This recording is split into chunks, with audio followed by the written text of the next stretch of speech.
mission.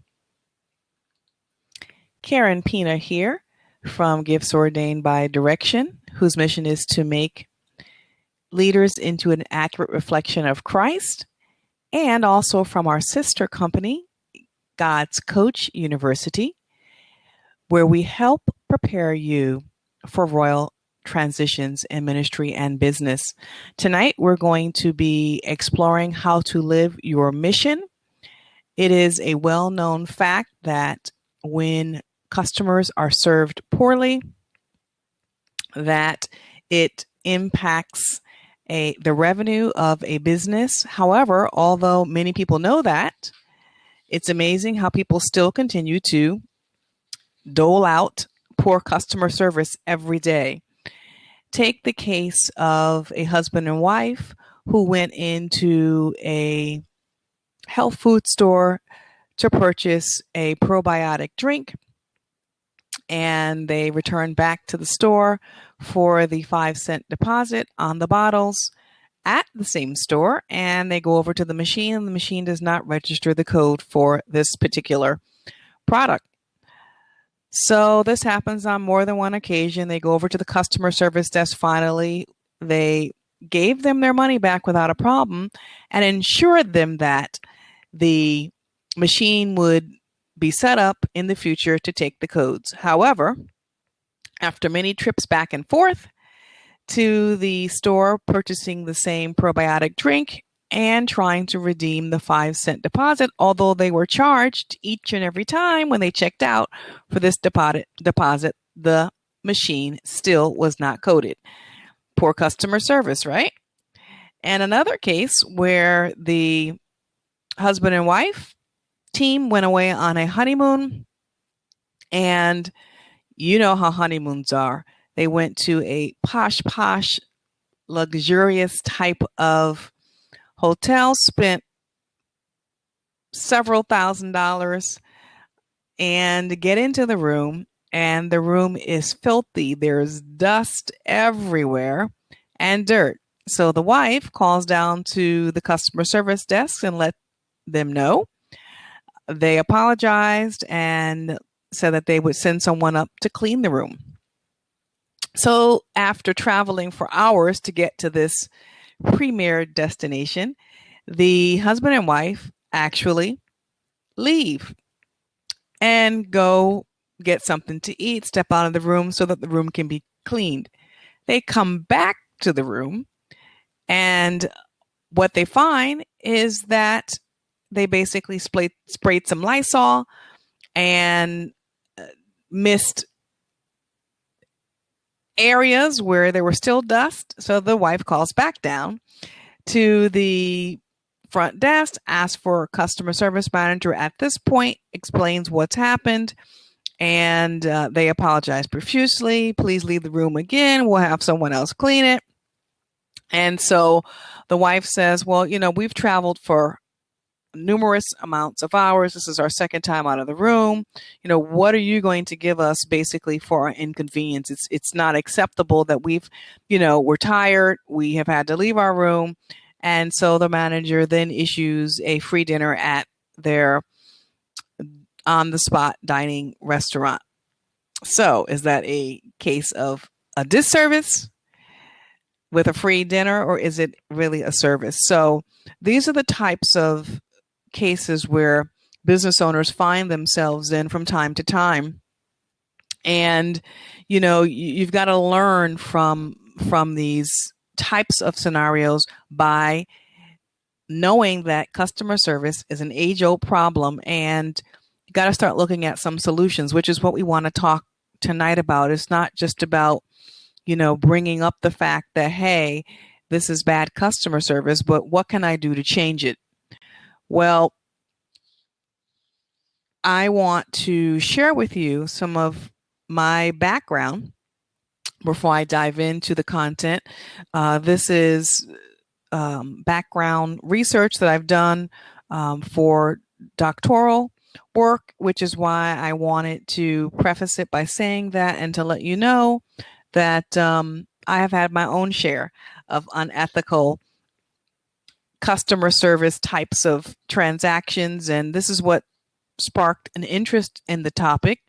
I'm sure that you too have had numerous occasions where you've gone places and have received poor customer service. So I want to first let you know that it's important to understand the history of the mission statement. That's the first, I would say, course to start living your mission. A lot of times we do things because we have passed down traditions or we've inherited different belief systems and mindsets from previous generations that have gone before us. And a lot of times we know that's true as it relates to our personal lives, but we don't think it's true when it comes to business, and it is. So, where did the word mission come from? It's a Latin word, and I've actually put it right down there. It's mittere, mittere, and it means to serve. It means to be sent to serve.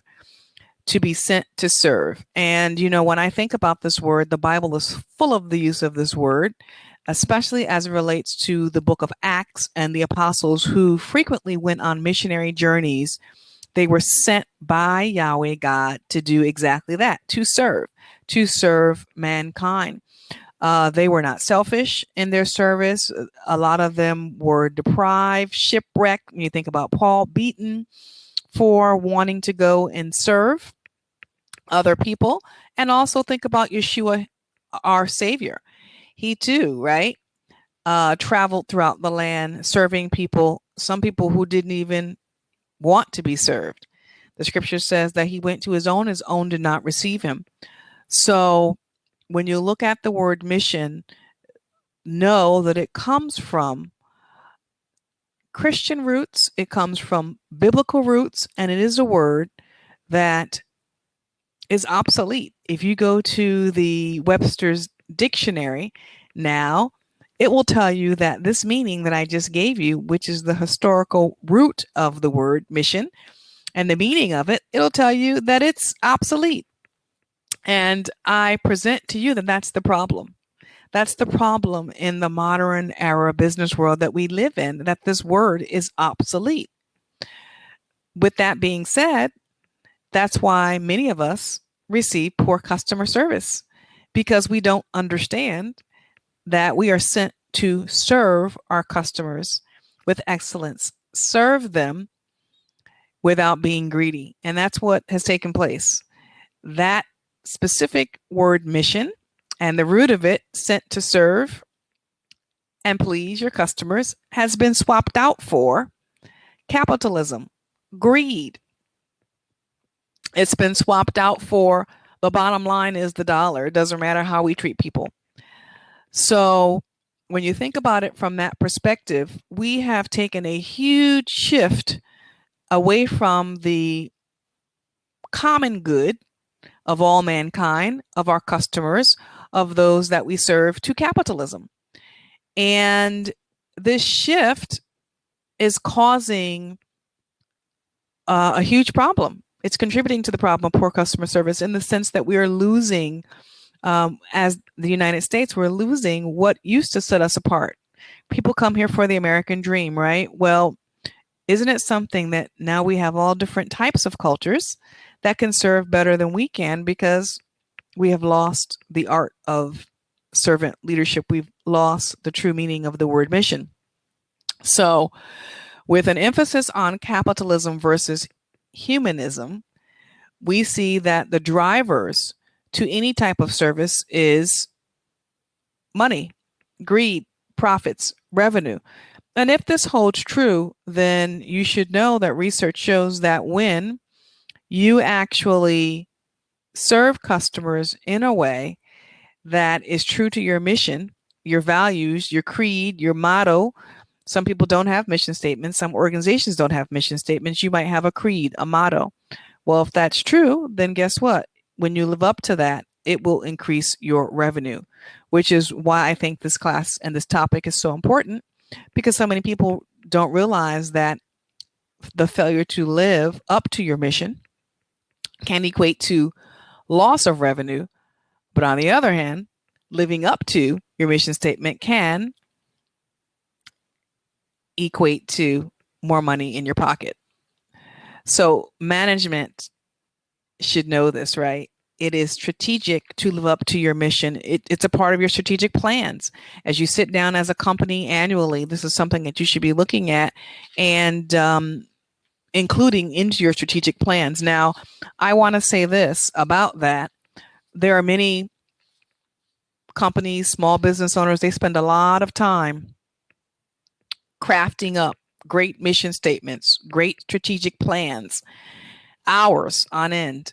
They get teams together, they draft, they revise.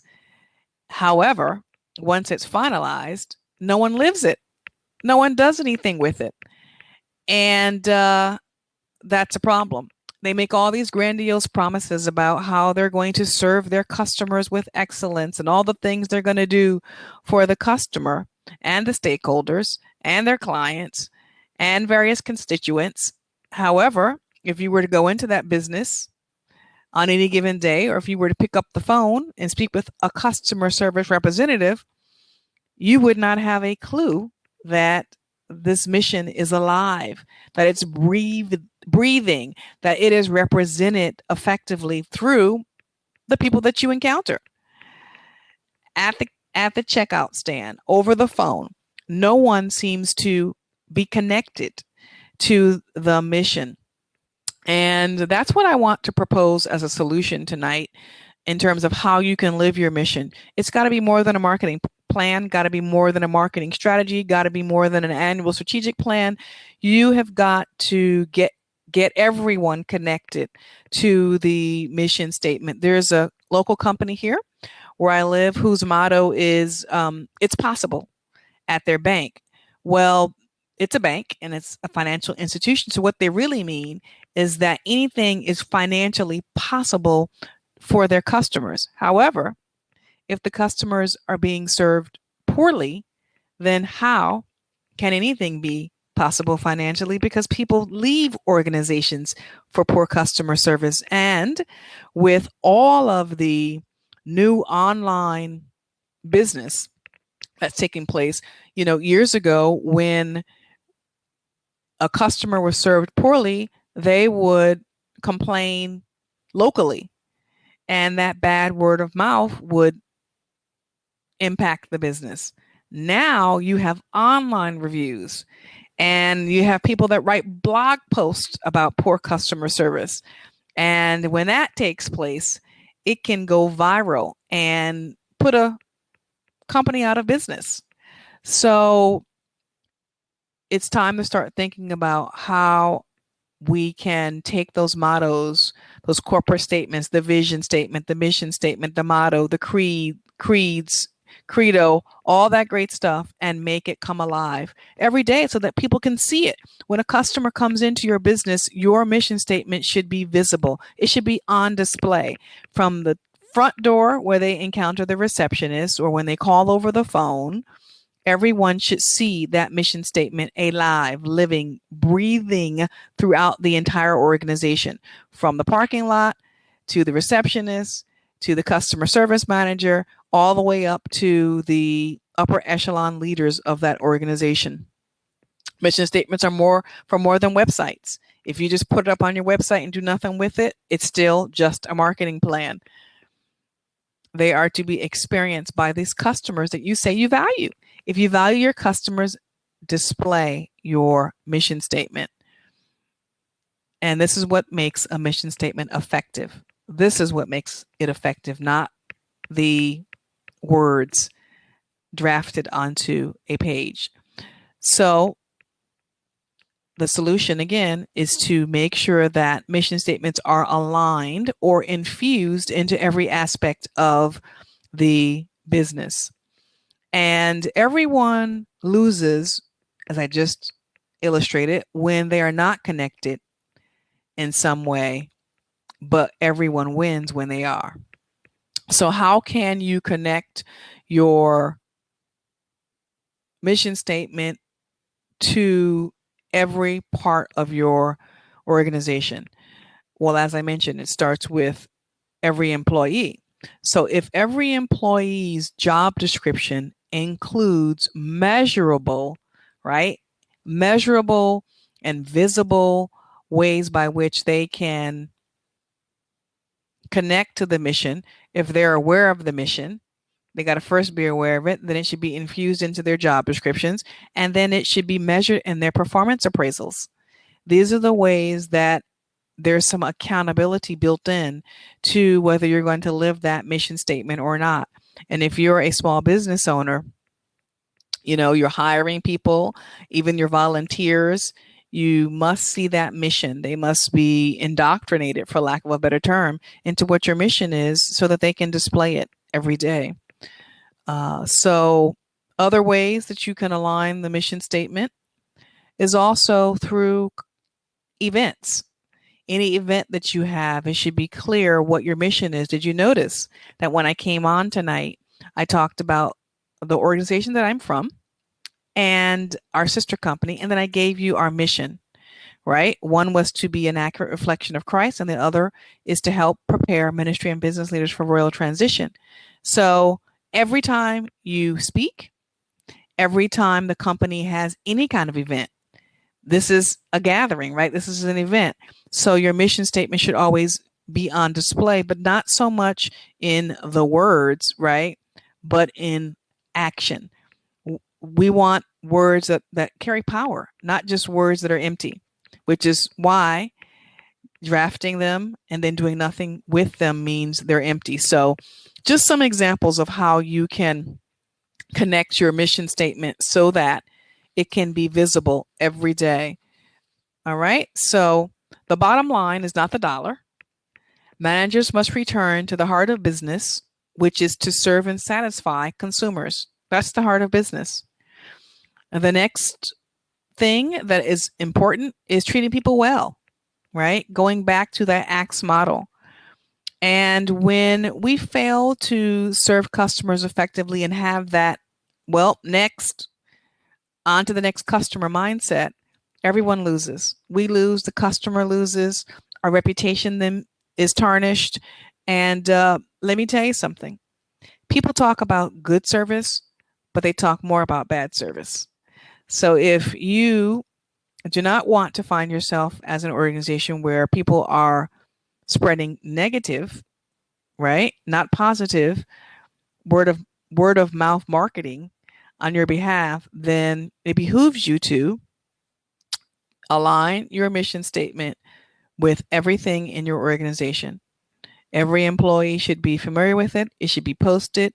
It should be coming out of your mouth every time you open up your mouth, every time there's a company event, a picnic, a gathering, town hall meetings, conferences, workshops, wherever you are and whatever you do, everyone should be aware of what it is, but more importantly, everyone should be living it, which goes right into recruiting. You should be interviewing, right?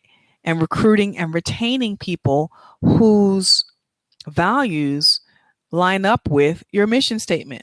Why do you want someone sitting at your front desk or answering your phone who has not brought into your vision, your mission, your creed, your motto? Why are they there?